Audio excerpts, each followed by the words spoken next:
मोहन हा एक फायनान्स सल्लागार होता. त्याच्याकडे चांगले क्लायंट होते. व्यवसाय देखील चांगला होता. कमाई चांगली होती. हातात पैसा आला की काही माणसांची नियत बदलते.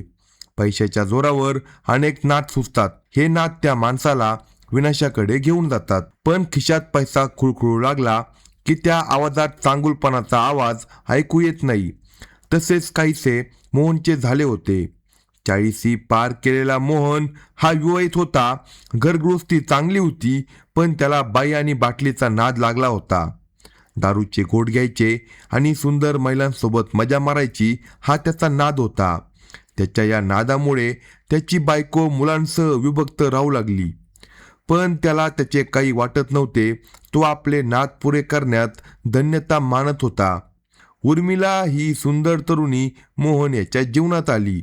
तो फायनान्स संदर्भात काम करत असल्याने ती सल्ला मागण्यासाठीच त्याच्याकडे आली होती. बिंदूने बजरंगी आणि पोलीस क्वार्टर यासारख्या काही चित्रपटांमध्ये काम केले होते. मनोरंजन क्षेत्रात ती काम करत होती. त्यातून मिळालेले पैसे योग्य ठिकाणी गुंतवण्याचा सल्ला घेण्यासाठी ती मोहनकडे आली होती.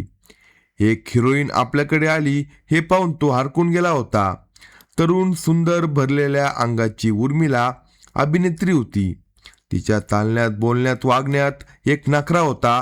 या नखऱ्यावरच मोहन फिदा झाला.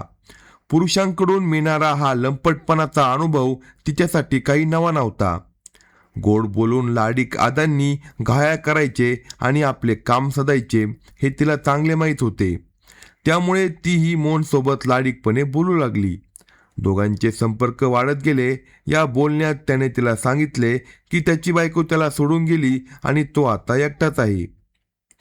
दुसरीकडे उर्मिलाचे लग्न झाले होते, पण तिचे नवऱ्यासोबत पटत नसल्याने तिने देखील नवऱ्याला सोडले होते. ती एकटीच होती. चित्रपटात छोटी मोठी कामे करत होती. मोहन आणि उर्मिला दोघांचे लग्न झाले असले तरी त्यांचे जोडीदार सोबत नव्हते. परिणामी दोघे एकटेच होते. त्यांना नवीन सोबत्याची गरज होती. आता ही गरज ते परस्परांना साथ देऊन भागू शकत होते. मोहनने तिच्यासमोर प्रेम प्रस्ताव ठेवला. तिनेही होकार दिला. मग मात्र हनीमून करण्याचा प्लॅन करून तो तिला फिरायला घेऊन गेला. तिने हातचे काही राखले नाही. तिच्या जवानीचा उपभोग घेताना तो देहभान हरकून गेला. एक नटी आपली प्रियसी आहे, ती आपल्याला शरीर सुख देते या विचाराने त्याची उत्तेजना वाढत होती. तो तिच्याकडून शरीर सुख घेत होता. तिलाही त्याचा आधार मिळाला होता. त्यानंतर दोघांनी लिव्ह इन रिलेशनशिपमध्ये एकत्र राहण्याचा निर्णय घेतला. त्यांनी मंजुनाथ नगर येथे भाड्याने खोली घेतली. आम्ही नवीन घर घेत आहोत. व्यवहार पूर्ण होईपर्यंत येथे राहणार आहोत असे मोहनने घरमालकाला सांगितले. त्यामुळे भाडे करार करणार नाही. 2-4 महिन्यासाठी करार कशाला करायचा असे तो घरमालकाला म्हणाला. आता ती नटी आणि तो मोठा अधिकारी मग भाड्याच्या घरात किती दिवस राहणार असा विचार करून घरमालकाने देखील करार न करता त्यांना खोली दिली. त्या खोलीत उर्मिला आणि मोहन हे दोघे नवरा बायकोसारखे राहू लागले. ती तरुण होती, नटी होती, मदमस्त दिसत होती. त्या मानाने तो थोडा जास्त वयाचा दिसत होता. त्यामुळे या जोडीकडे शेजारी पाजाऱ्यांच्या नजरा लागलेल्या असायच्या. ते दोघेही जीवनाचा मुक्त आनंद घेत होते. दोघेही रात्री दारू प्यायचे. काही वेळा ती त्याला पावर वाढवायच्या गोळ्या द्यायची. तो ते औषध घेऊन रात्रभर तिच्यासोबत संबंध करायचा. दारू पावरच्या गोळ्या घेऊन देखील बहुतेकदा तो थकून जायचा. त्यामुळे उर्मिला अतृप्त राहत होती. तिला मनसोक्त शरीर सुख न मिळाल्याने ती वैतागत होती. याच्यापेक्षा एखादा तरुण जोडीदार असावा असे तिला वाटायचे. तसे ती काही मोहनरावशी प्रामाणिक होती असे नव्हते. तिचे बाहेर देखील काही जणांसोबत संबंध चालू होते, पण त्यात स्थिरता नव्हती. कायमचे तिच्यासोबत राहण्यास, कायमचे संबंध ठेवण्यास कुणी तयार नव्हते. रात गई बात गई असे बरेच जण तिच्या आयुष्यात येऊन गेले होते. मोहनने तिला बायकोचा दर्जा दिला होता, पण शरीर सुख देण्यात मात्र तो कमी पडू लागला. त्यामुळे तिची नजर तरुणांवर भिरू लागली. दरम्यान विनय नावाचा तरुण तिच्या आयुष्यात आला. विनय हा तरुण होता. दष्टपुष्ट होता आणि गुंड प्रवृत्तीचा होता. तो लॉरीवर ड्रायव्हर म्हणून काम करायचा. तो त्याच परिसरात राहत होता. जाता येता तो तिच्याकडे भुकेल्या नजरेने पाहायचा. त्याच्या नजरेत विषारी वासना दिसत होती. सुरुवातीला त्याला टाळणारी उर्मिला आता त्याच्या नजरेला नजर देऊ लागली. त्याचे धाडस वाढले. नजरेला नजर भिडली की तो इशारा देखील करू लागला. ती अभिनेत्री होती. नजरेचा खेळ कसा करायचा हे तिला चांगले माहीत होते. तीही त्याच्या नजरेला आव्हान देऊ लागली. मग त्याने धाडस करून तिची ओळख करून घेतली. तुमचे सिनेमे मी बघितले आहे, तुम्ही मला खूप आवडता, असे त्याने तिला एका दमात सांगून टाकले. ती थँक्यू म्हणत हसली. दोघांची ओळख वाढत गेली. त्याने मोहनराव याच्यासोबत ओळख करून घेतली. आता तो त्यांच्या घरात येऊ लागला. गप्पा मारत बसू लागला. मग दारूच्या पार्ट्या होऊ लागल्या. दारूच्या नशेत तिच्या शरीराचे कौतुक होऊ लागले.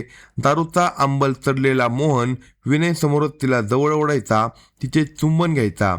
मी किती नशीबवान आहे असे म्हणायचा. या सगळ्यामुळे आता कोणालाच कशाची लाज उरली नव्हती. आता विनय तिच्यासोबत जवळीक करू लागला. तीही त्याला साथ देऊ लागली. मोहन दारूच्या नशेत झिंगू लागला.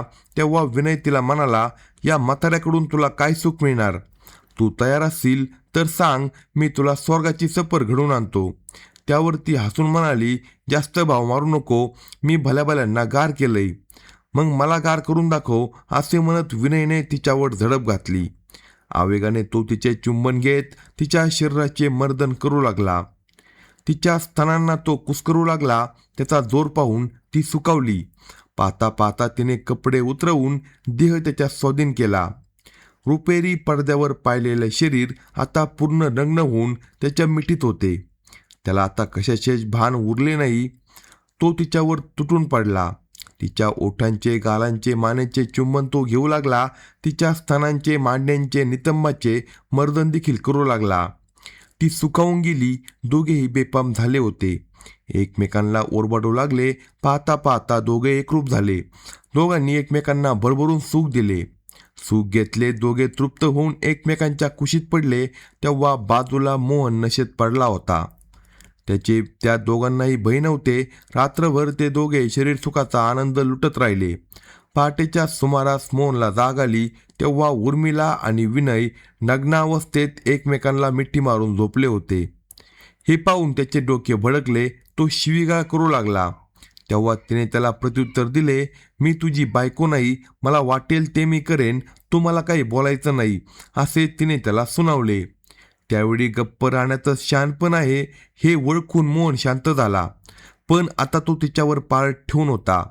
विनयला घरात येण्यास त्याने मनाई केली, पण विनय तिला हवा होता. विनयला देखील ती हवी होती. केवळ वासना शमन करण्यासाठी एका अभिनेत्रीने गुंड लॉरी चालकाशी संबंध ठेवले होते. कोणत्याही लाजेशिवाय ती विनयसोबत शयासोबत करू लागली. ती त्याच्यावर इतकी फिदत आली होती की विनयसोबत लग्न करण्यास देखील तिने होकार दिला. तो एक ड्रायव्हर होता हे माहीत असून देखील तिने त्याला लग्न करण्यास होकार दिल्याने तो खुश होता.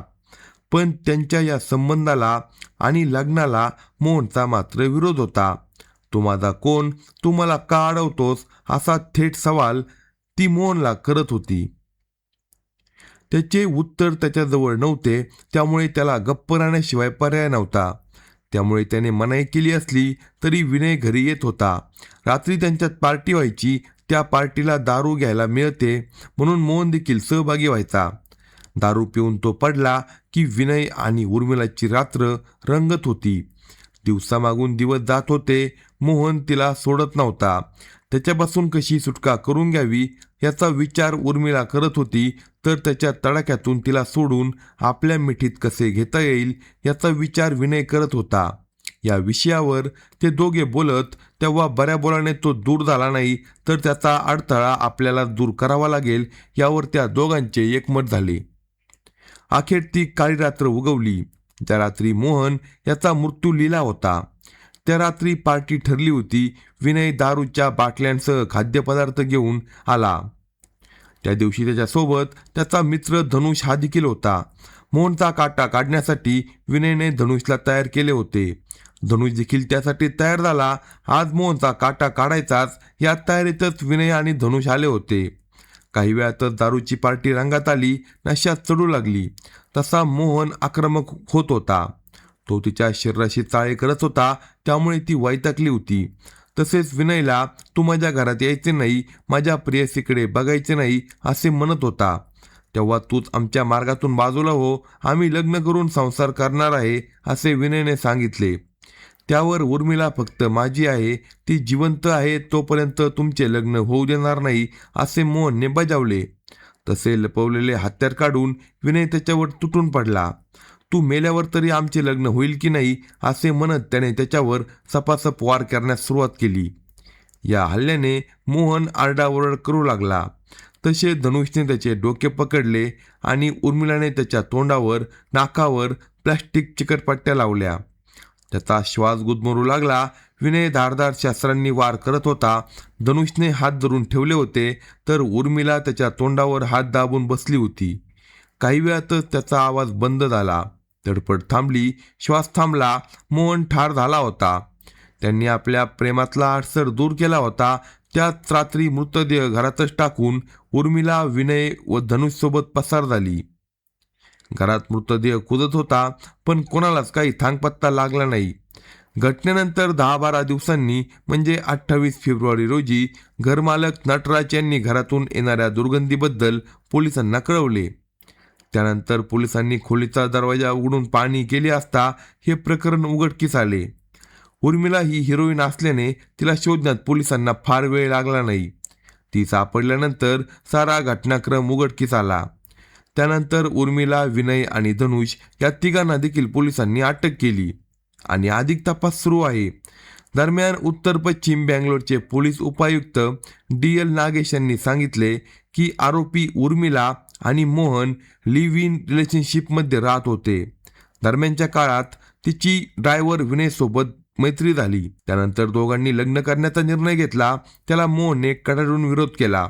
विनयशी जवळीक वाढल्यानंतर त्यांनी लग्न करण्याचा निर्णय घेतला. या संदर्भात मोहनला कळताच त्याचा तीळपापड झाला. मोहन हा विनयच्या लग्नात अडथळा आणत होता आणि तिला आपल्यासोबत राहायला भाग पाडत होता. त्याला धडा शिकवण्यासाठी आणि मार्गातून काटा दूर काढण्यासाठी त्या तिघांनी मिळून त्याचा खून केला.